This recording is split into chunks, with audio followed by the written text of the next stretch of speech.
Alright, hello everybody. Welcome to the 411 Ground and Pound MMA podcast. We are your weekly look into the wide, wacky, wonderful world of mixed martial arts. My name is Robert Winfree, and I am your host, per usual. Thank you all very much for listening. Deeply, deeply appreciative of that. There's a lot of MMA content out there, and you choose mine as, I assume, slash hope supplemental. Um, because I am woefully inadequate to once a week for what's my average? My average is probably around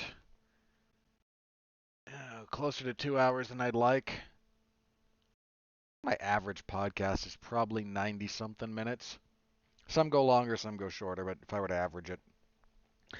Um, yeah, I am woefully inadequate to discuss everything under these time conditions. So I talk about a little bit here and a little bit there, the stuff I'm interested in, and I'm just grateful that somebody's listening. So thank you.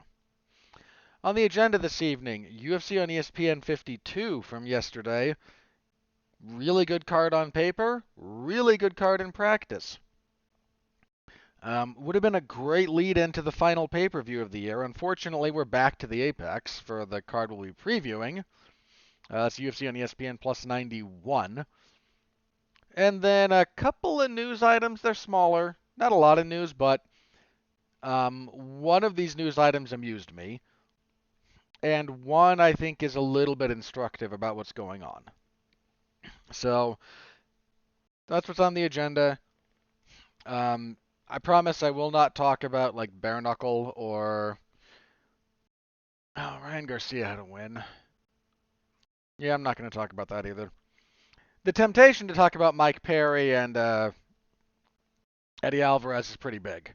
I actually did watch that fight. I don't hate bare knuckle. I get that, no judgment if you don't like it. Please don't judge me for occasionally indulging. But we won't be going into that too much here. So that's what's on the agenda. Like, comment, subscribe, star rating, written review, whatever's applicable to your podcast platform of choice. Big thanks to Sal, who is one of my regular listeners. He's enjoying the weather in what I would consider somewhat sunny Las Vegas. It's pretty cold where I live now. Snow started falling, and he's mocking me about the temperature being in the 60s. So, yeah. And I see you down there, buddy. Um, anyone else, again, feel free to leave comments. I try to get to them as often as I can. I don't usually reply in text form because it's complicated. But I try to address anything here. So again, if you guys have questions, leave them down below on certain websites. Again, they are relayed to me if they're not public because I have very good editors. And if you want to hit me up on, I don't know, I'm on Twitter. I'm on at Winfree MMA, WINFREE MMA. So give it a listen. I'm a very, I'm a very safe follow. No porn and very, very few politics. I can't say no politics just given how pervasive that has become, but very, very few. So if you feel like it, give me a follow over there. If not, whatever.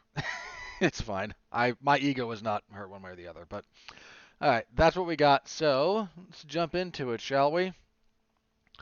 UFC on ESPN 52. The UFC was in Austin, Texas, at the Moody Center, and I said a lot of people, not just me. I'm not, I don't get to claim to be ahead of the curve. Everybody who looked at this card on paper kind of went, you know what? Good fight night. Very good fight night card. Was in practice. To the extent that there was a theme, allow me to submit the following. I think there were a few fighters who were kind of seeing if they're coming or going. Right? Main event, little bit the co-main, featured bout, one after the top, four fights all featured a bit of that narrative. So a lot, and unfortunately for a lot of those fighters, I think it's time to. I'm not going to say these guys are washed. I'm not going to say they can't win fights. That would be wildly inaccurate. But I don't think it's unfair to look at the evidence right now and conclude that maybe the ceiling has been reached for some of these guys. So, if you wanted a theme, that's probably about where this one landed. But your main event, Arman Tsarukyan defeats Beneil Dariush via knockout, knee and punches. It was a bit of a right hand, a right knee, and another right hand. 104 the first, knocked poor Beneil Dariush out cold. Um, Boy, did Arman Tsarukyan need this. Not just a win. A win itself would have been very good. But a lot of us, and I include myself in this, have seen a lot of potential in Tsarukyan for a few years now. Seeing him finally kind of putting everything together like this, that's again, very, very needed for him. Very needed.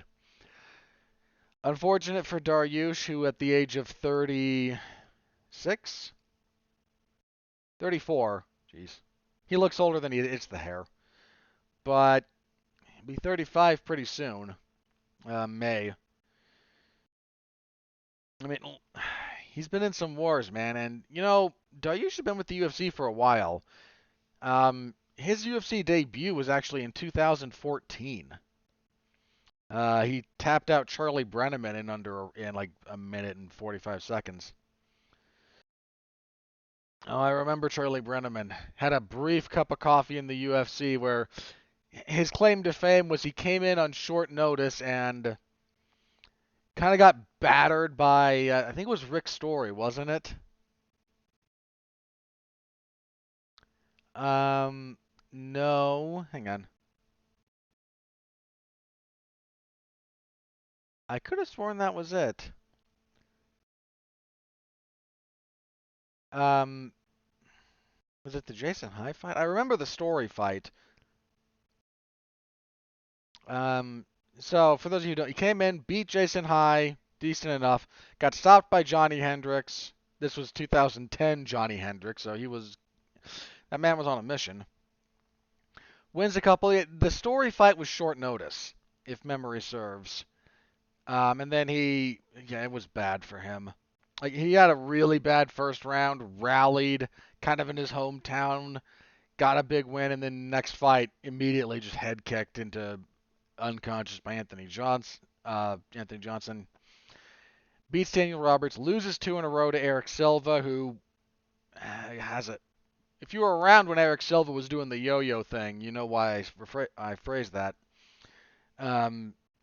Lost to Kyle Noak, won a few fights, won 4 fights actually, got back to the UFC, lost to Dariush, lost to Castillo, lost to Leandro Silva, and called it a career. Yeah, that was his UFC debut in 2014. Dude, he's been there for, when was that, April? Man, his 10th anniversary is coming up, right? April of 2024. Sorry, January, excuse me, I misread that. January 14th of 2024 will be 10 years in the UFC for Beneil Dariush. That is an accomplishment, man, especially at lightweight. Especially at lightweight. So my hat's off to him. There was a period of time when you maybe could have argued he should have got a title shot. Unfortunately, he was kind of near the top at the same time that like Makhachev was rising, and you had Oliveira, and then Volkanovski wanting his shot, and Poirier, and Gaethje, and it was just his time, again, a couple of years ago, not too long ago, like 2021, 2022. Unfortunate that he was just kind of the low man on the totem pole for who the UFC likes and was going to put forth into the title position. Really unfortunate. And it's, again, I'm not saying his career's over, but you lose twice in the first round. Granted, Charles Oliveira, one of the best lightweights in the world, former champion. Arman Tsarukyan, one of the best lightweights in the world. Where exactly, I don't know, but top 5 easy. And losing to those two is hardly some gigantic indictment. But coming up on 35, coming up on 10 years in the UFC, and some of the fights that man has been in, he's been in some great fights. That adds up. I think we might have seen the ceiling for Beneil Dariush. I hope not. I like him. He's one of the few like genuinely good guys in the sport. Um, I may not ever get over the fact that he went into Abu Dhabi, beat that Gamrot or was that Ferguson? Hang on, I wish to confirm this. Yeah, Gamrot goes into Abu Dhabi for UFC 280, beats Mateusz Gamrot, and to the Abu Dhabi crowd, like preaches of Christ. That's just never not going to be funny to me. Um, kind of the same way that like he didn't do this in New York, but you know in the build up to like the ceremonial weigh-in for Conor and Khabib, when Khabib looked out at the American crowd was like, Alhamdulillah, I know you don't like this. Alhamdulillah, all you know, which is basically God is great. Um, to this booing audience, like you gotta laugh a little bit at that and tip the cap, right? Uh, so again, I'm not knocking Dariush, but there's a decent chance this was an indicator of his ceiling. Having like we've seen it, and he might be on the downside now. Hope I'm wrong, but I do have to call it like I see it in that respect. So tough loss, man. He's had tough losses before, so not an immediate like end of roadblock, but not a good one. Really big for Saryukian. He wants a title shot next. The lightweight. Fun fact: after this event, no top 15 UFC lightweight, which I suppose would be 16, including the champion, has a fight booked. Now, obviously, the rankings are specifically going to shift a little bit in the wake of this, but Makhachev does not have a fight booked. Oliveira does not have a fight booked. Gaethje doesn't have a fight booked. Poirier, no fight booked. Dariush just fought. Chandler, no fight booked. Gamrot, no fight booked. Fiziev, no fight booked. Saryukian just fought. Hooker, injured, but no fight. Again, RDA, no fight booked. Benoit Saint-Denis fought fairly recently, but no fight booked at the moment. Jalen Turner just fought. We'll get to him. No new fight. Bobby Green just fought. Nothing new. Hanato Moicano doesn't have a fight. And Drew Dober fought somewhat recently. Matt Frivola beat him. I think it was his last fight. But that's it, man. Your top group no one in there is booked for a fight. It's rare that you have that. That's why I pointed out. Like it's a little like moment in time, but there's three viable challengers for Makhachev at the moment. The Oliveira rematch, which my hunch is what they'll do. You got Gaethje, who just head kicked Dustin Poirier, and now you got Saryukian. Um, I don't know. I mean, look, I know what the ways this is going to go. It's going to go to whoever is ready on the schedule the UFC wants. It's usually how this goes.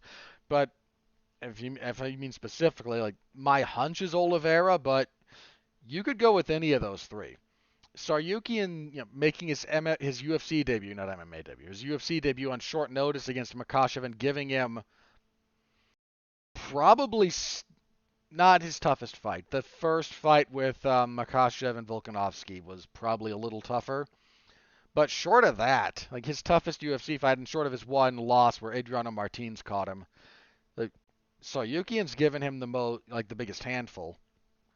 So you could do that rematch. There's a lot of ways that could go, and I I don't know, but I'm not going to complain about any of it. So that was your main event. Short, violent, good time. as a viewer, not for Benil Dariush, obviously. Let's see, co-main event. Oh, this one. Jalen Turner on short notice. So this was originally Bobby Green and Dan Hooker. Dan Hooker re-broke his arm. It was the same arm that he broke in the Jalen Turner fight. Apparently, he tried for just too quick a turnaround. You got to make sure that heals all the way, and he just, into kind of a gamble, re-broke it, so that sucks. Um, Turner knocks out Bobby Green, 249 of the first. The length was just a problem that Green never really found an answer for. Turner just sniping him very accurately, drops him with a right hand, gets on top, and then Kerry Hatley, the referee, one of the all-time worst late stoppages you'll ever see. I don't know. I can't quite call it the worst because Mario Yamasaki basically looking at Valentina Shevchenko and saying "kill Priscilla Cachoeira." That was something. There have been a few where a referee might have not quite checked for unconsciousness in a choke. Um, and I suppose depending on how you want to think about it, I mean, I'll explain why how do you rank this? So whether you consider something like this, which is just a barrage that is late interference, or somebody getting like one punched and falling and the referee coming over and deciding no, hit him a few more times, that's a little bit of like a personal call. Which one bothers you more?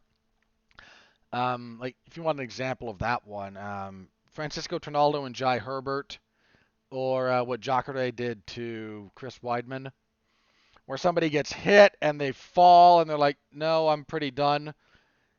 And the referee's just like comes over like, I don't know, you look okay, and then two or three more shots that aren't necessary before they step in. Don't like that. I might like that less, to be candid, but that's a personal thing. In this instance, Green drops, Turner gets on his back. And I'm not calling for it personally. I'm not calling for a stoppage just because of the way Green fell. It wasn't good. But once you see like the next two shots come in and Green's like his hands are up, sort of covering, but he's not moving much, that's when you wave it off. Instead, Kerry Hatley's sitting there looking and just like punch, punch, punch, punch, punch, punch, punch, punch, punch, punch. Dude, commentary on this. Like, they've all clearly been told at various points, like, back off of the stop the fight stuff. Never mind the utter hypocrisy of some of this. So, this is part of what got Dan Hardy fired, was, I think was it actually the Trinaldo and Herbert fight? I think it was. Um, where he, after that fight, like, as it's happening, he stands up, he's at commentary. This is COVID, so it's spaced out a little bit. He stands up and he's yelling, what are you doing? Stop the fight. He's on commentary so we can hear that, which is not uncalled for as a general rule. And then after the fight, he takes the headset off. He stays in his booth, but he takes his headset down he somewhat a little bit heated, not angry, but emotions running high. He and Herb Dean have a conversation, and it wasn't a screaming match. It wasn't. It was emotional, but it wasn't like violent or close to violent. And nothing really came of it between the two of them. And then after the fact, not the only reason Dan Hardy was fired, but part of it. Because Dana White after the fight was like, at the post-fight press was like, you ever step to an official and you're never going to work here again. Never mind that Dana has done that. Never mind that Dana has yelled more than once, hey, stop the fight. Apparently, the only reason it bothered him when Dan Hardy did it in this particular event, or when commentary in general, it was, well, the referee could hear you because there's no crowd. You do understand that if you scream stop the fight at the referee and the referee can't hear you, you're engaging in performative nonsense, right? Sorry, brief tangent. So commentary is pretty clearly like under um, direction. Don't yell stop the fight. And they don't. Green gets dropped and Brendan Fitzgerald and Turner gets on top and lands a couple of punches and Green and Brendan Fitzgerald like and yes he is he's gonna do it and Michael Bisping's going like that should be the fight, that should be the stoppage, referee where are you, and it goes on. There's like I think Helwani timed it on Twitter, so you can rewatch the fight. I mean, you can rewatch it and time it if you want. It's like 10 seconds from the time Green gets dropped to the time the fight is stopped. Um, and there's no reason for it. There was no reason. Some people might have said the way he fell, it should have been waved off right away. I was willing to go like one or two follow-ups. Personally, I think I hate saying that about head trauma. I really do. But there is a degree of um, you kind of have to allow that to play out just a bit, and everyone knows that. Like everyone's signed up for this. So much as that, giving somebody more head trauma is never good, I could have understood it. And it just kept going, and commentary like gets to the point where they're questioning like what are we doing? Why is not the referee intervening? And then eventually he does, but horrible horrible officiating job in this instance by Kerry Hatley. Absolutely terrible. Turner needed that win. Two split decision losses, and I thought he lost both of those fights, so he needed that. Bobby Green, another one of these fighters, later in his career, doing a little bit of a resurgence. Turner was always a tough matchup for him, and man, the extra damage he took here was just wasn't good. Really wasn't good. But I think it is not going to say Bobby Green's never going to win another fight. I do feel pretty good saying that whatever resurgence he had in terms of like making a genuine like move through the up the rankings, probably done at this point. So, good win for Turner. Bantamweight, boy was I wrong about this one. Yeah, I did not have a good night pick wise. I think I got all the top four wrong. But I mentioned I'm gonna start. I might track this for 2024, if nothing else, than for my own edification to see how bad I am at it. But Davison Figueiredo defeats Rob Font the unanimous decision, 30-27 across the boards. I gave Font the first. The other two went to Figueiredo, and I don't think that's clearly not too controversial. There was so the size got brought up, and commentary mentioned Font had apparently told this to commentary during the fighter meetings. They related on the broadcast, and I think Font was exactly right. They were asked, is Figueiredo going to be too small for bantamweight? And Font's response was, I think he'll be short. I don't think he'll be small. There's an important distinction there. And I think Font was exactly right. Figueiredo at bantamweight, man. Um, I'm not saying title. I'm not. He's a bit too old. But a few things that were of note here that I think play into his favor. One was the matchup in particular. Font's jab was working okay, but he struggled to build off of it too much. And Figueiredo's power, I don't think it's as destructive at 135 as it was at 125. But it's definitely still there. He wobbled Font a couple of times. He can't quite fight the same way he did at flyweight. He did a lot of body work, especially if he kind of got you backing up. If you're covering up, he would just roast your ribs. and just to further break you down. He doesn't quite. He did some body work here, but not much. It's.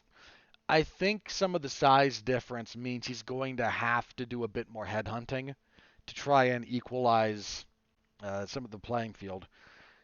His takedowns, once he started getting them working, were pretty good. Took him a bit to get him going. His top control is still a bit of an issue. Now, some of that is Rob Font being pretty darn good at getting out from underneath you. Some of it might be not just size, but a little bit of a strength issue that he's going to run into down here, or up here rather. Not not the end of the world, but bantamweight's also very scrambly, and there's enough of a size disparity that there's going to be guys he's going to struggle to make that work against. But dude still hits really hard, still pretty accurate. He is not hugely outsized. He might be on the wrong end of height and reach in this division, but that's not a disqualifier if you know how to fight through it. And I think Figueiredo knows how to fight through it. So um, I I'm very curious to see what he does next. Beating Rob Font is no joke. Um, so very curious to see how that goes. Good debut in the division for Davison Figueiredo. Now we got to talk about Rob Font, unfortunately. 1-4 in his last 5. Now, the losses in question are, to be intellectually honest, right? It's Jose Aldo, it's Chito Vera, it's Corey Sandhagen, and now Davison Figueiredo. That's a tough row, and in there, like between those, so it's 2 losses, a win, and 2 losses. The win was a good win over Adrian Yanez. Unfortunately, Yanez he hit a bit of a ceiling too. He needs to retool some stuff. But Font is 30 something. He's 36. And bantamweight warrior, man, dude's been in the trenches. I give him nothing but respect. His UFC debut was against a fairly unknown fighter named Joey Gomez, but since then, let's go through his resume, shall we? So that what I'm about to say makes sense. John Lineker, Matt Schnell, Douglas Silva de Andrade, Pedro Munoz, Thomas Almeida, Rafael Assunção, Sergio Pettis, Ricky Simone, Marlon Moraes, Cody Garbrandt, Jose Aldo, Marlon Vera, Adrian Yanez, Corey Sandhagen, and Davison Figueiredo. Find me a soft touch that is not his UFC. Sorry, his UFC debut was against George Roop. Forgive me. Didn't quite scroll down far enough. So throw George Roop in there, and y'all may not remember George Roop, but that was a very up and down fighter. But at the time they fought, how was he doing at the time they fought?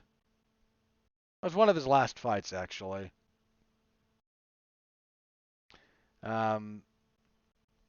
He's still going into that fight. He was 3-1 in his last 4.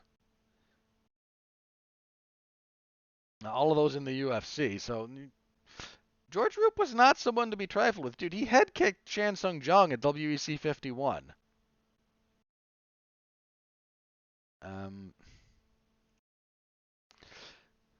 So that's your UFC debut, and he won that fight. Yeah, I have nothing but respect for Rob Font, but I do think all those miles are adding up.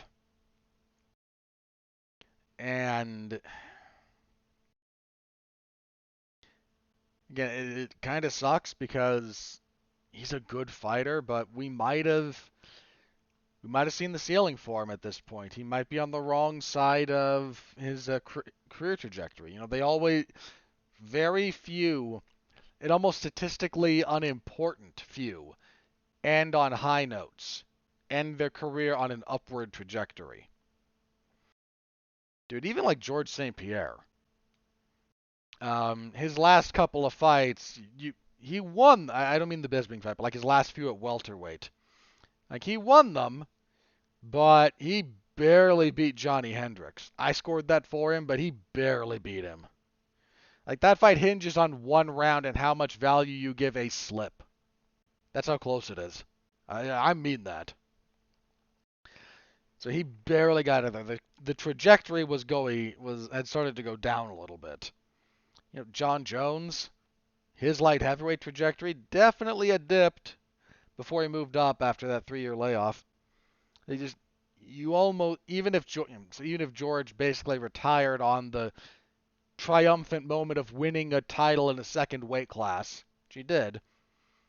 Uh, Great moment, but coming back after the big layoff against a very favorable matchup. I don't mean that Michael Bisping was some kind of fraud. That is not true.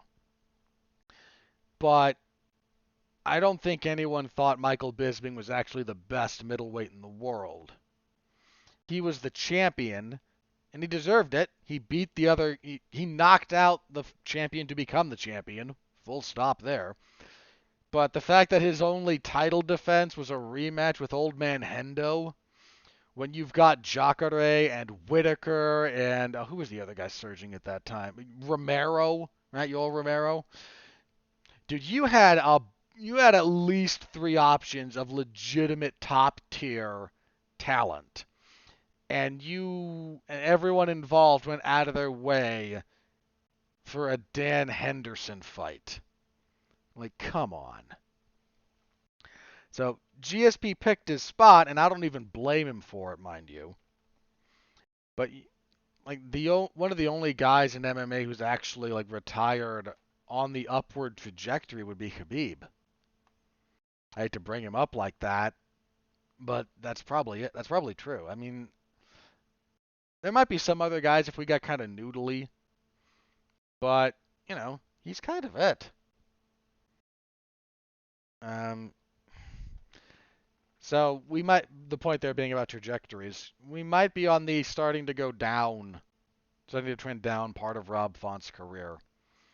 That might have started already, and we just didn't realize it. No, tough loss for Font. Really, really good win for Figueiredo.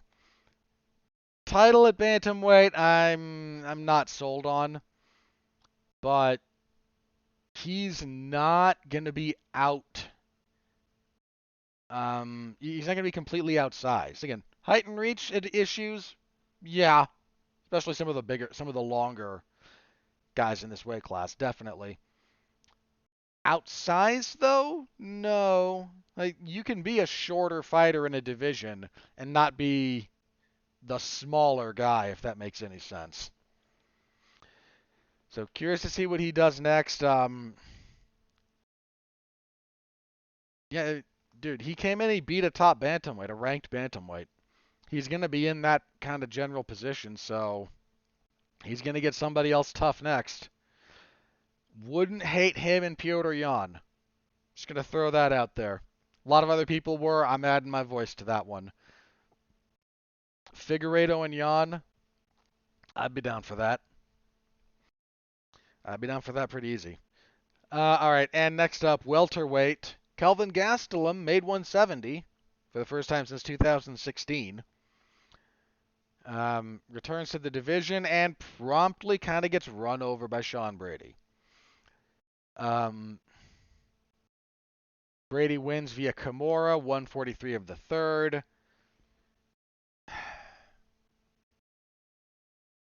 Couple of things.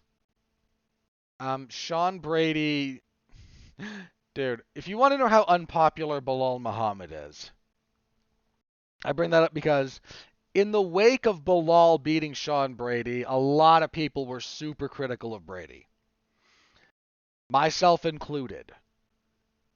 And Bilal Muhammad got on Twitter and was like, "What? I thought Brady sucked," as he's kind of like comprehensively out grappling Kelvin Gastelum. And like one of the first responses is Darren Till going, "Shut up and go to bed. No one likes you." Then That response from Till is like a wildly more popular tweet than Muhammad's by any measure. I feel so bad for Bilal, man. Like he is. I'm not gonna pretend that I like him as a fighter. I'm kind of ambivalent, but I've said for a while he deserves the next title shot, and it's unfortunate that he's getting overlooked purely for promotional slash monetary reasons. I don't like that. He may not be my favorite fighter, but you do have to reward the guys who earn it, and he's earned it. But that poor guy can't catch a break, PR wise. But if you want to be super cynical about it, there's two things that you could take away. One would actually be that Kelvin Gastelum is a lot more washed than we thought. I actually am kind of coming down a little bit on that side. I'll explain why in a minute, and that's not to take away from Sean Brady. Um, Brady's striking still looks to be an issue. The thing that's what really bit him against Bilal Muhammad. Once it was clear that Muhammad was not going to get taken down and could clinch break and then stop him from even tying up, there was no plan B for Sean Brady. He didn't have a secondary takedown. He didn't have a lot of striking. Michael Chiesa outstruck him on the feet. Brady's response to this, in this fight at least, seemed to be a lot more just, I got to go forward. It helps that Gastelum wasn't as stout in his takedown defense. There's different ways to handle guys who are just relentlessly trying to take you down. And different styles of relentless takedowns match up differently with different styles of and philosophies of shutting that down. What Brady ran into against Bilal was, I can't get you down. And then I can't keep you clenched. Then what do I do? Oh no, all I do is back up and get punched in the face. That's a rough spot to be in. When your plan A doesn't work and even like sub variations of plan A don't work and you've never been in that position, bad spot. Very bad spot. He seems to have learned a little bit from it, but Gastelum's response to people trying to take him down consistently has usually been, I've got decent first order, like you're not going to get me down with one shot. Then we get to the fence, and if you persist in this, then we start wrestling. And maybe I'll hit the ground, but I'll be able to get back up, and I've got pretty good wall walking.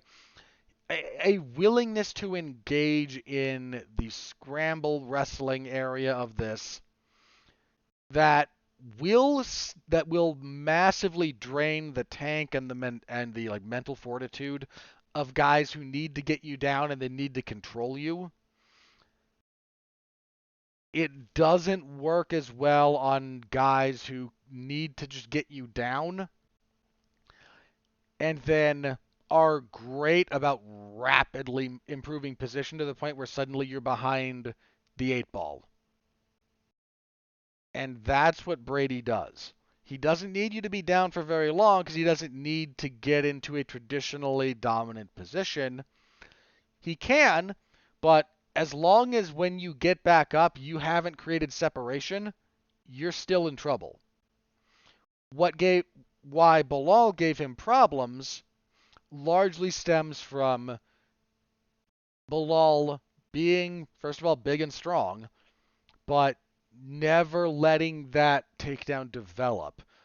Um, if you want another example of this, I'm going to reference Khabib again. Khabib's toughest fight in the UFC for the longest time was his fight with Gleison Tibau. Some of that was Khabib being a little bit younger. Some of that was Gleison Tibau being a just roadblock that a lot of guys couldn't deal with. But Khabib kept getting him to the fence, kept trying to take him down, and Tibau stonewalled him there. That same idea stopped Sean Brady when he fought Bilal Muhammad. He got Bilal to the fence, and then Bilal, okay, your hands are never getting together. Ever. And what are you going to do if you can't lock your hands? You want to be up here? All right, I'm going to turn you because I know what I'm doing here. Now I'm going to clinch break. Now what do you got? You want to do it again? You can't do it again. Next time you even try to get close, one, you're eating a jab. Two, I'm underhooking and I'm creating wedges instantly so you never even really get chest to chest. Now what do you got? Oh, now you got nothing. That's hard to do. And it's really hard to do against someone who's very good. This is one of the, I'm not taking anything away from Brady or Bilal. Sean Brady developed a little bit here, a change in mindset. Gastelum stopped his first couple of takedown attempts, but he didn't get discouraged by it. That helps. It helps that Gastelum was overswinging on his punches and never really landed anything. One of the other things that I think messed with Brady's head when he fought Bilal Muhammad was he got punched in the face. And look, Chiesa hit him a few times, but Chiesa also was willing to get out of position chasing him, and Muhammad was not. He was way willing to be super methodical about that, and it really broke down Brady. Um, in this instance, Brady was relentless. Dude, some of his positional work on top is exceptional. Gastelum is pretty darn good at getting out of some bad spots, especially he'll go to the turtle, and then he's got a couple of rolls that he hits from there that have been very successful for him. Brady was ready for that, never lost the back. But he did eventually, but like never where you'd expect it. And even if he did lose it, he just stayed on the back positionally, pulled Gastelum back down, got back to work. Um, Very, very important win for Sean Brady. Very, very good performance. He's still operating in his comfort zone, and it is somewhat on the other guy to take you out of your comfort zone. But I'm willing to say he hugely helped his career and showed that he's not just going to fall apart at the first hint. I had one setback, now everything crumbles. No, he's not that guy. I need to see somebody else in the cage get him out of his comfort zone and see how he responds to that. But this was an important win for him, and I give him that credit. As for Gastelum, here's the thing about him. He might only be 32, but he came into the UFC super young. He was only I think he was only 21 when he got to the UFC. He debuted for the UFC in April of 13, so he's over 10 years in the UFC now. It's a long time. And he's had some tough fights. Some wins, some losses. But he's been in some tough fights along the way. I'm not necessarily willing to look, man. I kind of thought he lost that Chris Curtis fight. Did Robert Whittaker beat him? He's what 2-6 in his last 8. Now let's go over the losses here to be fair, right? Interim title fight with Israel Adesanya in 2019, one of the best fights ever. Darren Till, that was more telling. Gets heel hooked by Jack Hermanson, wins a fight, loses to Robert Whittaker, loses to Jared Cannonier, gets that weird win over Chris Curtis, and now loses to Sean Brady. The only one of those wins that I think is genuinely kind of clean would be the Ian Heinisch win. And dude, you lost to Darren Till in 2019. It might be time. Not saying Kelvin Gastelum's a bum. Not saying Kelvin Gastelum's never going to win another fight. I do think it might be time to say he might have hit his ceiling. We might be again on the downward side of his career. Might be wrong. He's certainly not an easy fight, but there were ways he could have won this fight, and he made choices that did not help him. Let's see. Lightweight, Joaquim Silva defeated Clay Guida via unanimous decision, 29-28 across the boards. I was 30-27. I did not give Guida the second round. I can see the case for it, so I'm not up in arms, but I did not agree with it. Yeah, Silva has a really good first round. Guida kind of rebounds in the second, and then Silva just kind of beats Guida everywhere in the third. My antipathy for Clay Guida is pretty well documented at this point. I have been bored and annoyed by his presence for like 8 years. Because I didn't like Clay. I was I was like anti Clay Guida before his fight with Gray Maynard, which is when everyone else kind of realized that he's not that good. I was there before that. So it's been a long series of years with me having to watch Clay Guida fights because I don't like them. They're just Guida fights go one of two ways. Okay, every every fight you remember of his, he lost, or he bounces around, moves around, and then out wrestles you for enough rounds to win a decision, and nothing really happens. That's the dichotomy of Clay Guida fights. Um, don't like him as a fighter. I don't know him as a person, so I can't comment, but don't care for his fights. Them claiming that he's a Hall of Famer because one of his fights is in the Hall of Fame annoys me to no end. And he's not the only one they do this for, but no, you're not a Hall of Famer. You had a Hall of Fame fight. Not the same thing. Not the same thing at all. Um, he's like 40 something. He's just kind of kicking around because Dana White likes him. Silva got a win here. He needed it. Hopefully he can stay a bit more active. That's a guy that, some of us had a little bit of some moderate expectations for him back in like 2015, like 15, 16. Then he just fought like once a year for a while. This was the first time he fought. He's fought twice in 2023. That's the first time he's fought twice in the same year since 2018. Just big old chunks of time he lost for reasons I don't know. I mean, I'm sure I'm sure at least one of those is injury related, but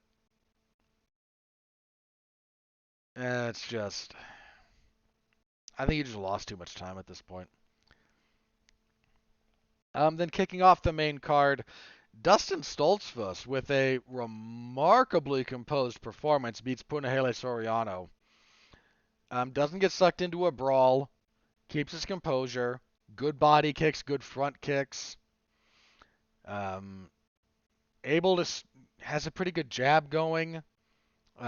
Just outstrikes Soriano, drops him, chokes him out. Good win for Stoltzfus. Did not see that one coming, but good on him. That's your main card. Prelims, Miesha Tate defeats Julia Avila via face crank, 115 of the third. This was guys like Clay Guida or someone like Miesha Tate winning in 2023 is a pretty damning indictment on whoever they're fighting. Both of their games are permanently stuck like 10 years ago. And they still find success because the UFC employs several fighters who aren't very good. This was probably win or go home for Tate. If she couldn't beat Julia Avila, then she shouldn't be fighting in the UFC. And that she did. It was just, yay, I wrestle. And then I pass guard, and then I, do little bits of ground and pound, and then we repeat this until I get something I like. Her right eye was messed up from what little Avila did land. I don't consider this like transformative. It was a somewhat feel good. I've never been a Miesha Tate fan, so for her fans and for herself, it was kind of a feel good moment. But Like, congratulations, you fought way down. They went way down to find somebody that you could beat. So, good on you. Middleweight, Cody Brundage. We had, you know what? Other thing about this card. There were two slam finishes back to back. First time in UFC history you had two slam finishes on the same card, much less immediately, again, in immediate sequence. This was one of them. Cody Brundage struggled a little bit against Zach Reese. Um, got him down, but Reese's guard was giving him problems. Reese locks up a triangle choke. Brundage lifts him up, slams him. Couple of more punches. He needed that win. Fight before that, Drakkar Klose defeats Joe Selecki via slam, 141 of the first. Sorry, Brundage and Reese was 149 of the first. So Drakkar Klose, he gets taken down by Selecki pretty quickly. Selecki gets the back. Klose breaks his hook, spins into him, gets on. No, sorry, he tried to get the back too early. Klose rolled through, got on top. Selecki tried an armbar. Klose gets on his feet, gets ready, lifts him up, and then he doesn't spike him on the top of his head. He slams him like a towel. You come up, and then he brings him down on like his temple and shoulder, so not face first or anything, and just bounces the side of his head off of the octagon floor, knocks him out cold. Yeah, if you've got some of those submissions, guys, you don't have a lot of time to make this decision, but if you get elevated, you might have to bail. They say part of the don't slam out of some of these is if you try to slam out of the armbar, too many people, like, they get there and they lift up and then straight down, like they're trying to drop you on your back. So like if you watch professional wrestling, like you're taking a back bump, right? That's a lot of times when you do that, you just wind up pushing yourself deeper into the hold. They extend more. You've seen that 100 times. That's not what Drakkar Klose did. He was trying to slam this guy on his side, and it worked. So you've got to be very cognizant of what's going on there and be prepared to bail on some of these holds. Reese got caught off guard with that lift because you can see as he's going up, he's reaching for a leg like, oh crap, I didn't think he's going to be able to lift me. I need to underhook a leg to stop this from happening. He can't reach them. At that point, if you can't reach, you have to let go. You have to bail. Otherwise, you're going to get slammed. And maybe you can hold on through the slam, because if they can't get out of the choke with the slam, they're going to be deeper into, especially a triangle. They're going to be deeper into it. But you got to be careful because you might land head first or they might headbutt you on the way down. I mean, that's what basically happened between Rampage Jackson and Ricardo Arona in that famous clip. Dude, Rampage was a beast. If you didn't watch Prime Rampage Jackson, the man was a physical monster. Because Ricardo Arona has the full triangle choke. Jackson, on his feet, hoists him up for a slam. And a lot of guys, they come up, they get about to waist level and they kind of drop back down. No. Full power bomb from Jackson. All the way up and all the way down. And as he's coming down, he collapses in after the slam and they kind of bang heads. Which wasn't seen at the time, and I don't really care that the referee missed that. Like, dude, you slam somebody that hard, good on you. But you got to be prepared to bail on those. So good wins for those two guys. Light heavyweight, Adolfo Bellato defeated Ihor Potieria via TKO 417 of the second. Kind of back and forth, sloppy first round. Second round, Potieria had a hand speed advantage and was much better about his footwork, but Bellato just terminated his way towards him. Second round, Bellato gets dropped. Potieria gets on top, tries to finish him. Bellato is able to tie up enough to avoid that. Fights his way back to his feet, bowls him into the fence, and Potieria is gassed at this point, and Bellato just tees off until he falls over. Um, this was your fight of the night. I'm okay with it. A bit too sloppy for me to give it too much praise, but good drama, and it certainly wasn't boring. Let's see. Then Jared Gooden, another big comeback here, defeats Wellington Turman via rear naked choke, 111 to the second. Turman wins the first round pretty handily, outstriking Gooden basically the whole way,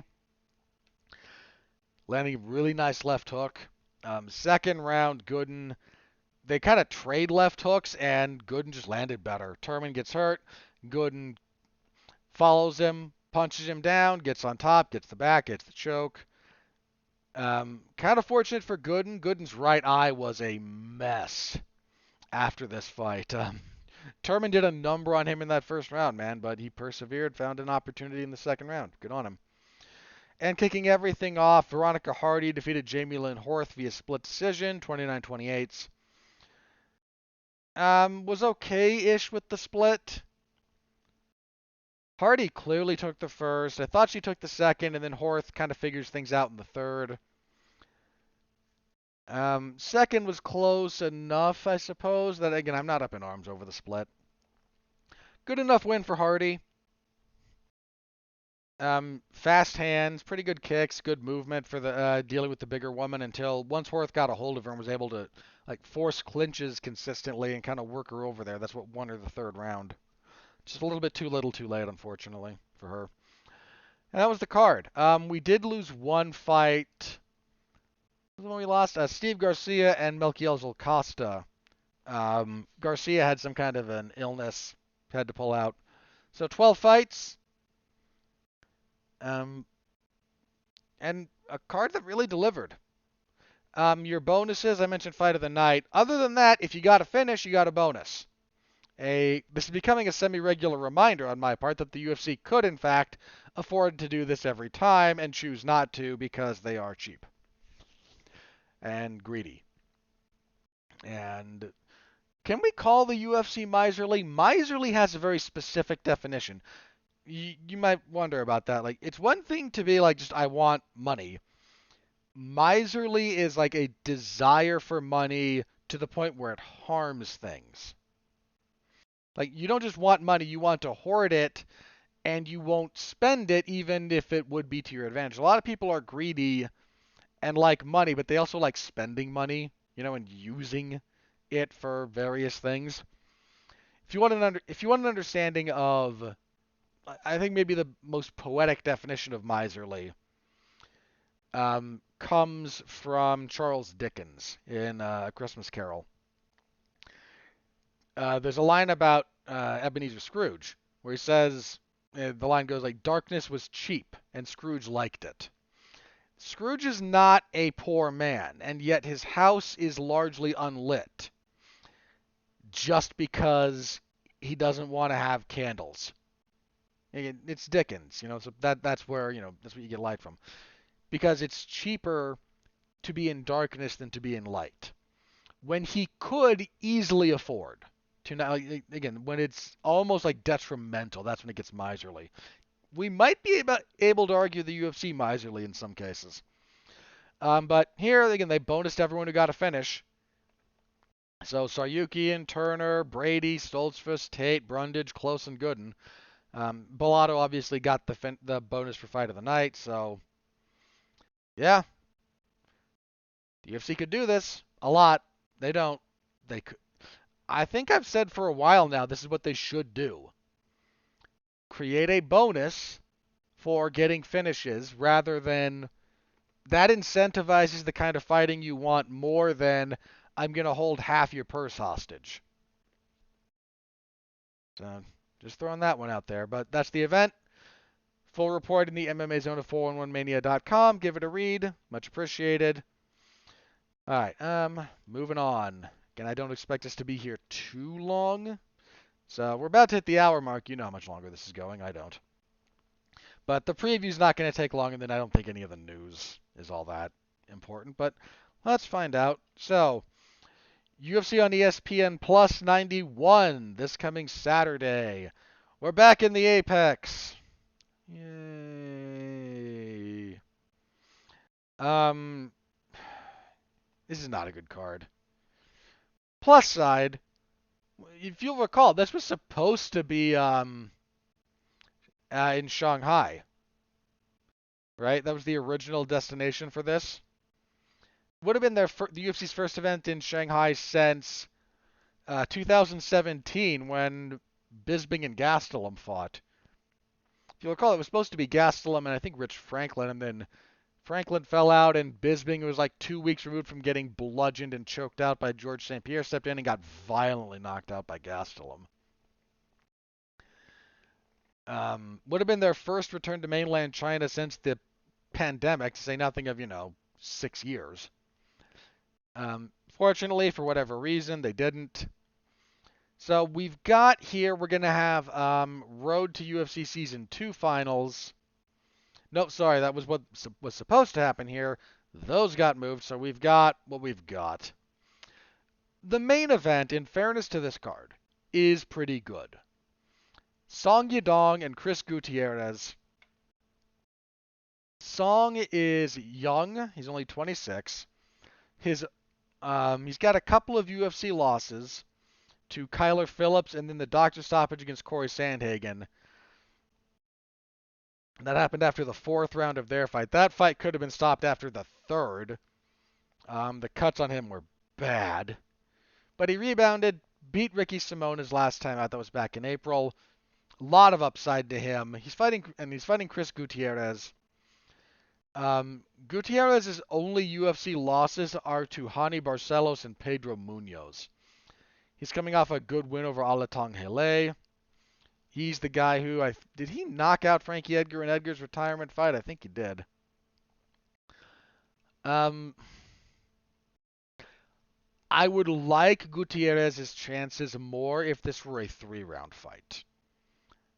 Over 5 rounds, Song has power. He's persistent.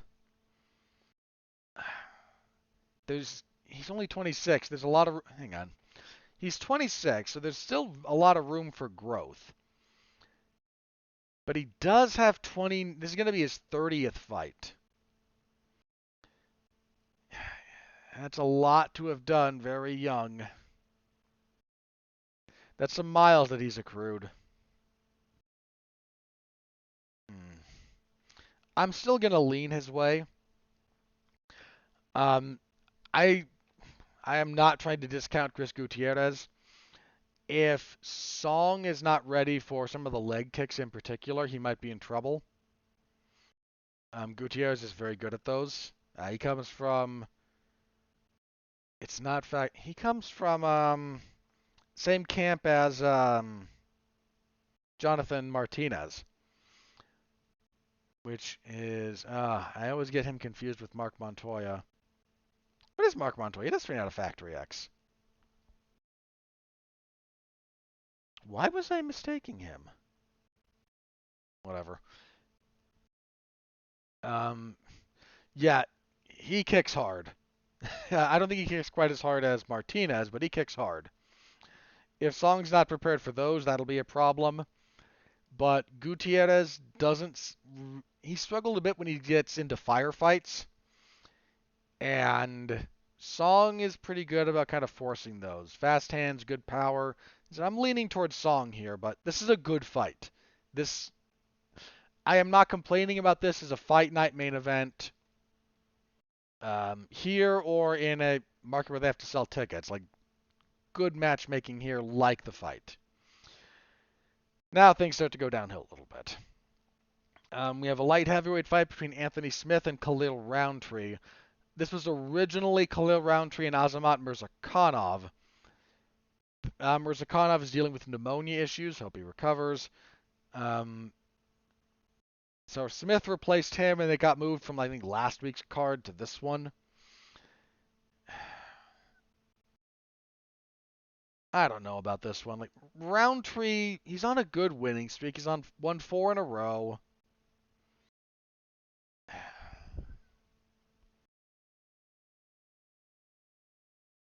He's just been inconsistent.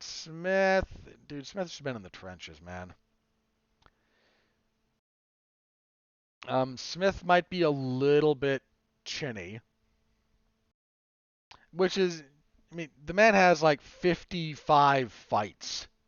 Good grief. He's accrued damage. It's understandable. If this were 5, I would favor Smith. He's got more experience there. I think he could maybe deal with some early problems and then drag things late. Over 3, I actually am going to favor Roundtree. Might be very, very wrong here. In fact, just for the heck of it, what are the odds on these fights? We have this updated. Yeah, there we are. So, Song is a favorite. That tracks. Yeah, Roundtree's the favorite here. Again, I agree. Ooh, Gutierrez is like plus 300. I'm okay favoring Song. That seems like a bit much. Anyway. I'm gonna go with Roundtree here. I don't know how Smith's resistance will hold up. I don't know. This is one that could go. I expect this to go pretty solidly one way or the other. I just feel like it's gonna go Roundtrees. We have a flyweight fight between Sumu Darji and Alan Nascimento. Um, Sumu Darji he's done okay in the UFC, 3-2. He lost to Louis Smolka, then he won 3 in a row. Andrei Sukumtat, Malcolm Gordon, and Zarek Adashev. At flyweight, he's 2-1. The Gordon and Adashev fights, and he's coming off a loss to Matt Schnell. That might be a little bit indicative. Nascimento, by contrast, he's fought for the UFC at least once. I want to say twice. He's 20-6 overall, 2-1 with the UFC. Okay, lost a split decision to Tiger Ulanbekov, rebounded with 2 wins. Jake Hadley and Carlos Hernandez. I'm okay favoring Nascimento here. I'm not trying to dump on Sumudarji, but this feels like a tough fight for him. See, lightweight, Nasrat Hakparast and Jamie Malarkey. Hakparast, one of these real up and down guys. More up than down, but when he has downturns, they're pretty notable. Lost his UFC debut, won 3 in a row, lost to Drew Dober, won 2 in a row, lost 2 in a row, Dan Hooker and Bobby Green, so took a step up in class, fell short. Last 2 wins, John McDessie and Landon Quinones. He's looked okay in the last couple of fights, but I don't know. Malarkey came off a win over John McDessie, lost to Muhammad Naimov before that. Malarkey, another kind of up and down guy.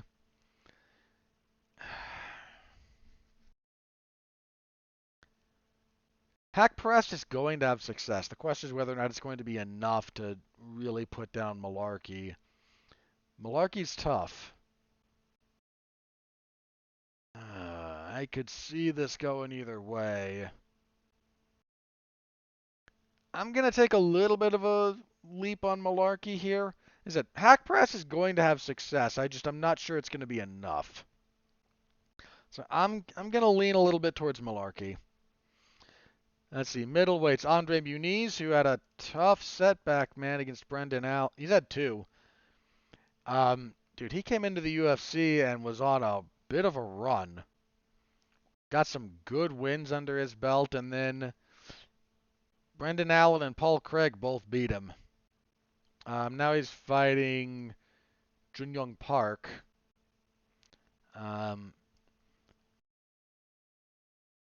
Is the Iron Turtle? It is! Oh, my boy! I love the Iron Turtle. He amuses me to no end. Park's only lost in the UFC to Anthony Hernandez and Gregory Rodriguez. He's on a 4-fight winning streak. Eric Anders, Joseph Holmes, Dennis Tululin, and Albert Duraev. Getting a bit of a step up here against Muniz, despite Muniz, being on the 2-fight losing streak. Muniz got all the way to the rankings. Um, logically, I feel like logically I should go with Muniz here. Parks had a few issues with grapplers in the past, but I don't know. Parks one of those. I I like watching his fights. He makes me smile. This guy, his fights always do. So I'm gonna go with Park. It's maybe a little bit overly emotional, but I'm going with Park.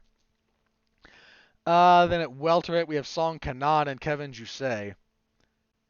Hey Jousset, I can't remember. Um, Song, our second Song. He's had some ups and downs again in the UFC. Won his first two, lost to Alex Morono, won two more, lost to Max Griffin, lost to Ian Machado Gary, beat Rolando Bedoya. That was kind of a get well fight for Song. He had some success against Gary, though, needs to be said. I think he dropped him at one point in the first round. Um, I don't think we're still in like slightly rebuilding mode for him from a matchmaking perspective. Where is this fight listed? We didn't lose it, did we?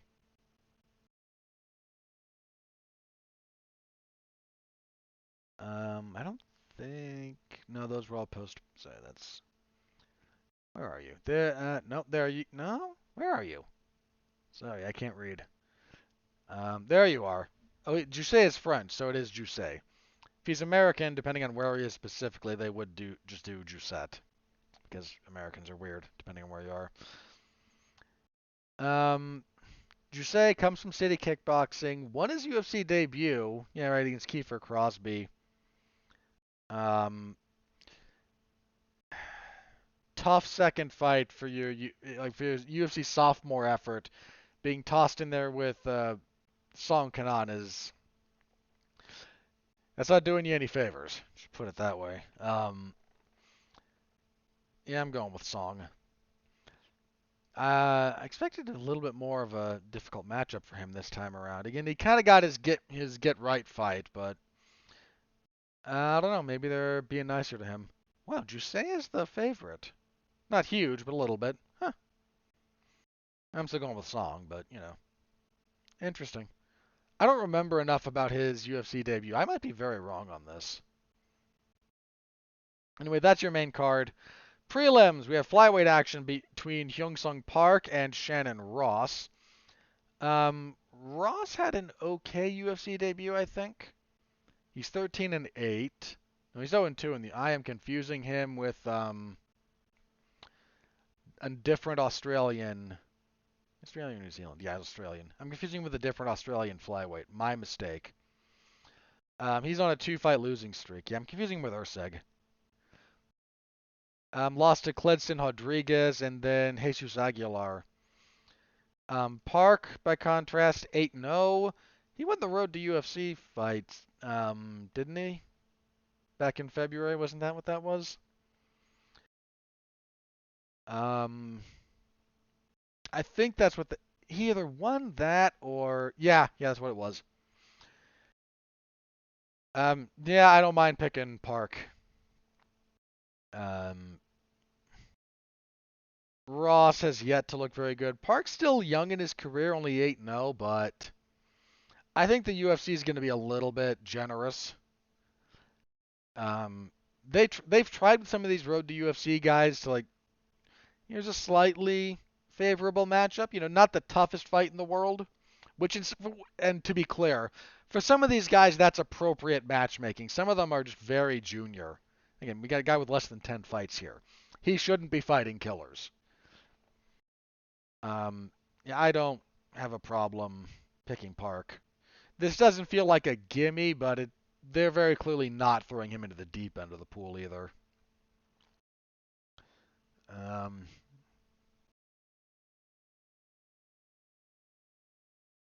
okay, let's see. And dude, it's flyweight, man. Like they could use the help. Lightweight, Steve Garcia and Melquiel Costa. This was supposed to take place at this last card. Got bumped here. I think I picked Garcia last time. I don't remember how I picked. Yeah, let me double check Garcia.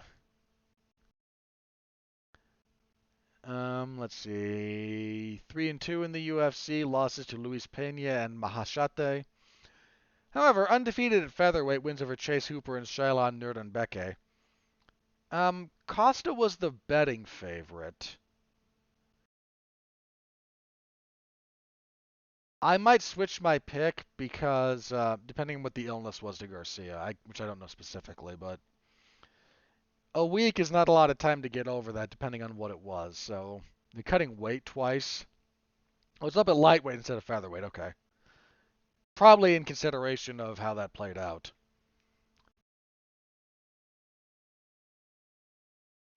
I think I am going to lean towards Costa now, all things considered, but just a bit. Women's bantamweight Stephanie Egger and Luana Santos. Egger up and down in the UFC. Wins over Tracy Cortez. Sorry, lost to Tracy Cortez. Her most recent fight, a loss to Irina Alekskiva. This is a loss to Mayra Buena Silva. She beat Eileen Perez though. Santos. Where are you? There you are. Is 6-1. 1-0 in the UFC. She beat Juliana Miller. I think I'm going to lean towards Egger. Egger's a little bit more experienced. Wait, are we at flyweight or bantamweight for this? I think it's at bantamweight. Yeah. Santos moving up. That might be a problem. I'm okay leaning towards Egger. Um, just yeah. That's what I'm doing. Again, could be very, very wrong. That loss to Alex Skiva was not. Boy, that really wasn't good. Hang on, let me rethink that one.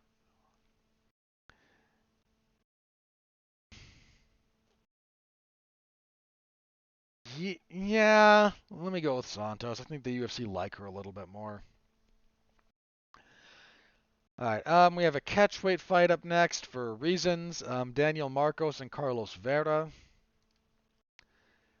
Marcos out of Peru. Peru coming on in the MMA space a little bit, yeah? Undefeated, 15-0, 2-0 in the UFC, wins over Simon Oliveira and that split decision over Davey Grant. That was a pretty good fight. Whereas Vera out of Ecuador, 11-3, making his UFC debut. Was on some season of Tough and lost to Brad Katona. Don't care. Officially, his last 4 fights are wins. I am going to lean towards Marcos here. Marcos has looked pretty good through his first couple of UFC fights, so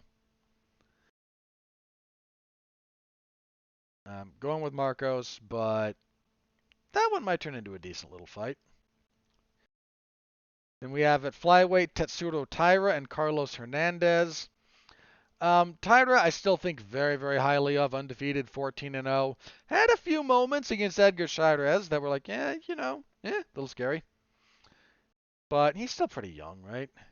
Dude, he's only 23.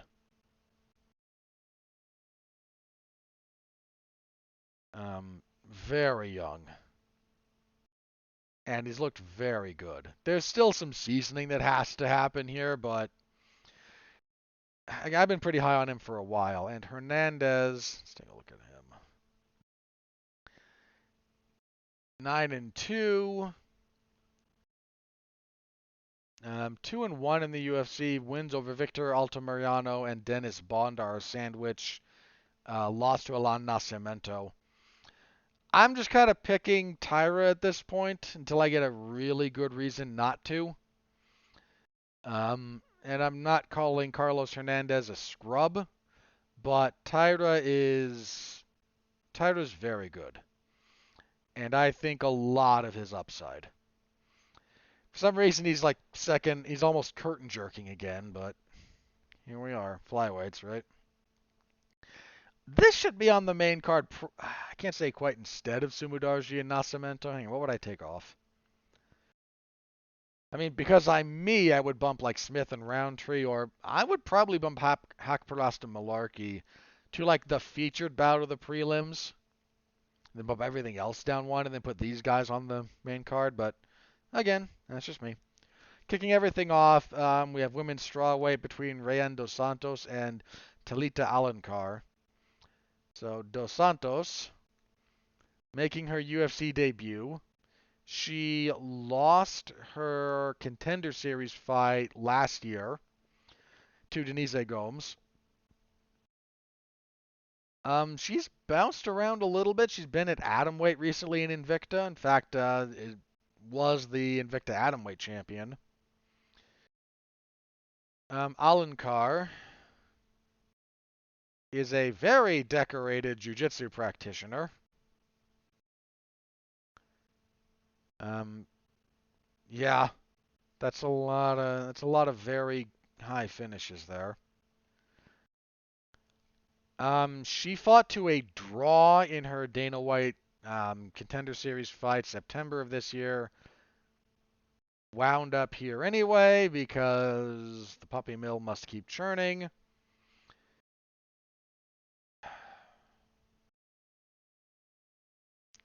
That's a tough one, actually. The overall experience goes to Dos Santos. Alencar's jiu-jitsu credentials are quite impressive, though. Officially, the odds are pretty close, but lean towards Dos Santos. A lot of jiu-jitsu people recently have been struggling with kind of the violence and physicality of MMA when making the transition, so I can understand that.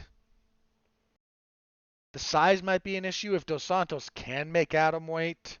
I'm always a little bit leery about those people who can make one, especially consistently coming back up, so size might be an issue there.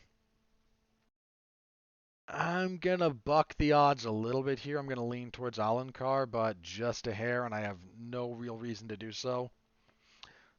So, could be very wrong there. All right. That is the event. It's not great on paper, but I'll be covering it, and you know what? Hopefully it delivers. Hopefully it delivers. We can always hope for that, right? Saturday, MMA Zone of 411mania.com. Stop by, say hello. I'll be there. Always appreciate it. All right. I have a couple of small news bits here. The first one of these just amuses me, so that's why it's here. Full disclosure, just because this made me laugh. So, you'll recall a little bit ago, there was a UFC event that played part in filming the Roadhouse remake, which is a terrible idea to begin with, but they had Jake Gyllenhaal, the actor, on all the gear. Seriously. I don't know what steroids he got on, but good on him. They had him, like, he weighed in. He did a stare down with, was it Jason High? Like, is the actual fighter. Well, obviously, it'll be a different actor, or a different character, but then they broke the action for long enough for them to film that thing, and then they were just like, the broadcast was just doing nothing for like 15 minutes. And come to find out they were filming the movie. So you can find footage of that online if you're so inclined. But neither here nor there. And Conor McGregor's in it in some kind of capacity, and he got on all the good steroids. So again, not even necessarily mad at him, just saying. But so I think that's been they've shot it. I think they've edited it, so like it's done. And we're looking at like release dates, and there might be some minor post-production things to still go through, but in general, I think it's finished. And apparently they were not going to give this even a small limited theatrical release. It was just going to go straight onto I think Amazon Prime. And apparently Gyllenhaal and a few other people were not happy about it, so they got either someone involved in the studio or they might have like somehow bullied Jeff Bezos into watching more or less the finished product. So he watched it. I think it's like a good theater system. I mean, Jeff Bezos probably has a theater in his house. One would assume if he had that much money. But they showed him again either a rough cut or something nearly that. Apparently, like after he saw it, he still said no, it's going straight to streaming. We're not going to try and sell tickets to this. And I'm sorry, this just makes me laugh. So I'm throwing it here because it amuses me. And look, Jake Gyllenhaal is a very good actor. A very good actor.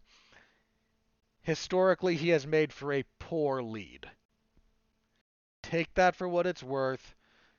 Again, phenomenal actor. But if he's your leading role, if he's like the lead in your movie, it's historically not done all that well financially. Some again, critically, different story, but you're trying to make money and he's your lead, you're in a little bit of trouble.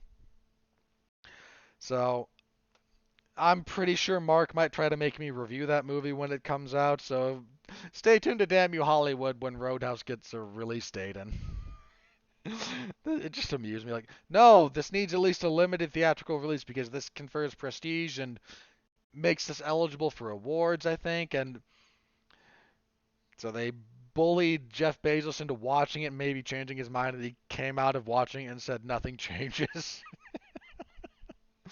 Again, this just amuses me. So I'm a child. I understand.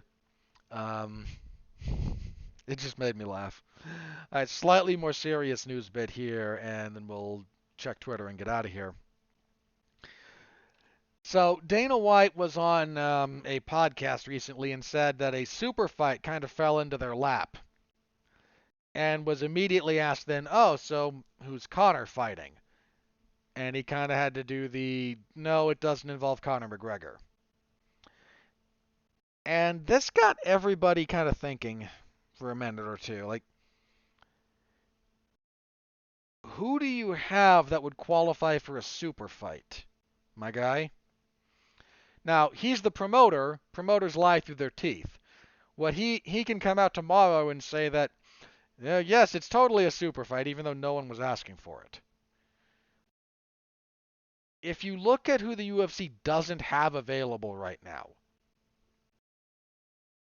you don't have. So if it's not, he says it's not Conor. If it's not Conor, you don't have Khabib, you don't have John Jones, you don't have Francis Ngannou. I don't know who you could be talking about. I really don't. And you got some other guys that are already booked, right? Sean O'Malley's booked. Um, and I don't think any of the other fighters rise to like super fight status. Um, Again, with John on the shelf, what are we doing here? Are we doing like, oh sure, Alex Pereira and Tom Aspinall for the interim heavyweight title? This is a super fight. No, that's a good fight. I will not complain about that fight, mind you. It is not a super fight. Is unless you're gonna do no, you know what? This wouldn't even be. If Israel Adesanya like says, okay, I'm ending my brief hiatus. I'm moving up to light heavyweight. I'm going to fight Pereira again, and I'm going to try again to become a two-weight world champion. Your second fight in MMA and your fifth fight overall is not a super fight. Sorry. Um, it's just not a super fight. Be a very good fight, and I wouldn't complain one iota about it. Not a super fight.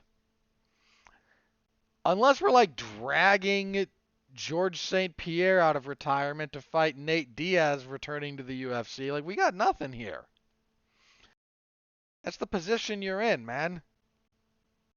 But again, what the promoter might try to sell as a super fight versus what everyone else thinks of as a super fight, That gulf can be wide as the Grand Canyon sometimes. That does just kind of, again, it's a little bit that. So, I mean, and then loosely in the same topic, like Dana got asked about the PFL Bellator merger, and I'm sure gave his lawyers another headache when he said it's one bad company buying another bad company that can't sell tickets. Your lawyers, my man, right now are in court trying to argue that you're not a monopoly. And here you are saying our two next most, the two guys next to us, closest to us, combined into one entity and have no market power. You are shooting yourself in the foot, and I can't wait for it to blow up in your face. Ugh. So Dana White being Dana White, that's gonna blow up so badly for them. It really is. Alright, yeah, that's kind of what I got, so let me check Twitter, see if anything crazy is broken. If not, we'll do plugs and get out of here. Alright, nope. So, plugs. Monday was supposed to be a double shot on Damn You Hollywood of streaming movies, The Killer and Pain Hustlers.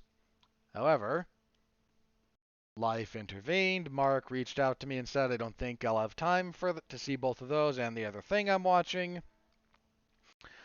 I knew he had taken his kids to see Godzilla Minus One, and I'll be seeing that tomorrow, so I just said, hey, I'm down to talk Godzilla if that's easier. And he said, fine. So Monday, Damn You Hollywood, Godzilla Minus One. Myself, Mark Radulich. I will also talk briefly about The Killer and Pain Hustlers because I watched them, and I watched them because I had to. Well, I watched one of them because I had to. I was gonna watch The Killer either way, but Pain Hustlers, that was just because I had to. So I'll talk a little bit about those, and then Mark and I will give the latest Godzilla movie, the Damn You Hollywood treatment. It's getting glowing reviews. I can't wait to watch it. I am psyched. I've been a long-time Godzilla fan. Plenty of people know more than I do, but when I was a kid, I loved those movies. I could still kind of remember living in Oregon at the time. I can kind of remember going where the Godzilla movies were all located in the Hollywood video rental store. And we would go like every other Saturday to rent a movie. I knew where they are. I can still kind of remember that, which dates me horribly, but well, here we are. I'm coming up on 40, man. I ain't got much to hide. Not anymore. So we'll do that. Also, the usual spate of professional wrestling coverage. MLW stuff. Will I have MLW this week? I might not. Depends on what they do with One Shot. We'll see. Possibly. Possible MLW stuff on Thursday. If not, WWE SmackDown on Friday. UFC event on Saturday, and then we're back here to review UFC on ESPN Plus 91 and to preview the last UFC event of 2023. We will be talking about UFC 296. Leon Edwards, Colby Covington. Are they in Vegas? Yeah, they're in Vegas. What else is there? Flyweight title fight. Boy, that's flying completely under the radar, and it's a good fight between Alexandre Pantoja and Brandon Royval. Shavkat Rakhmonov and Stephen Thompson. Tony Ferguson. That's just sad. That's a pretty darn good card. Prelims, Josh Emmett and Giga Chikadze is good. Cody Garbrandt desperately trying to get on track. Yeah. Dude, your curtain jerker is Muslim Salikov and Randy Brown. This is a really good card. Dang. Come back next week. Full preview. hope to see you then. All right. Until then, I'm out of here. Thank you all very, very much. Hope to see you next time. Enjoy the Christmas season. Stay safe out there and continue to be well, be safe, and behave.